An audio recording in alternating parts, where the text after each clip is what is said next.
Donc concernant les charges exceptionnelles, vous allez avoir donc 4 différentes catégories. Donc vous avez les premières en fait qui est les pénalités et amendes. Donc pénalités et amendes, ça bien sûr, ce n'est jamais déductible. Donc à bien rentrer en fait dans votre tête que pénalités et amendes ne seront jamais déductibles, quand bien même on doit les payer, ce sont des charges décaissables. Mais elles ne rentrent pas dans la déduction des charges.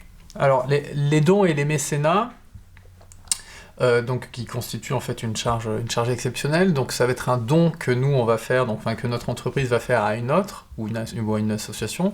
Donc alors en général, les dons et mécénats ne sont pas déductibles, tout simplement parce qu'on va prendre en fait une partie du résultat de notre entreprise pour le verser à une autre entreprise, mais en termes de cadeau.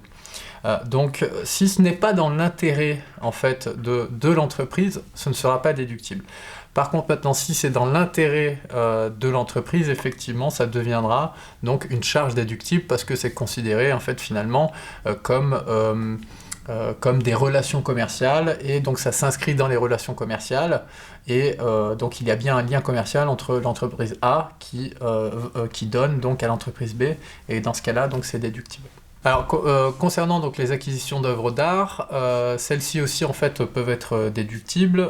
Simplement la déduction donc de la valeur de cette œuvre d'art peut être étalée donc sur 5 ans.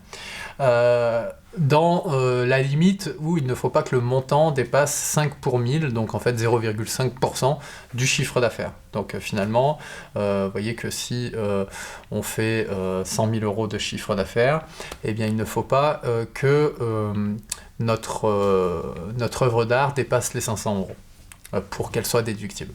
Concernant les abandons de créances, c'est quelque chose aussi qu'on a déjà vu.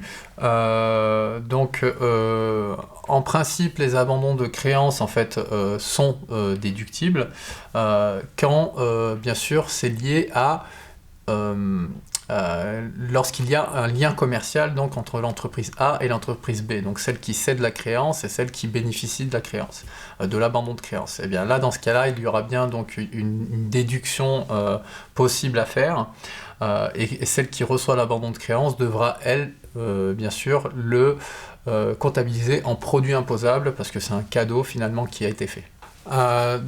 Écoutez, je vous remercie pour le suivi de ce cours, et donc je vous invite maintenant à regarder donc, le QCM que vous avez en fin de cours, et enchaîner donc avec les exercices dont les corrections se trouveront en toute fin. Merci à vous.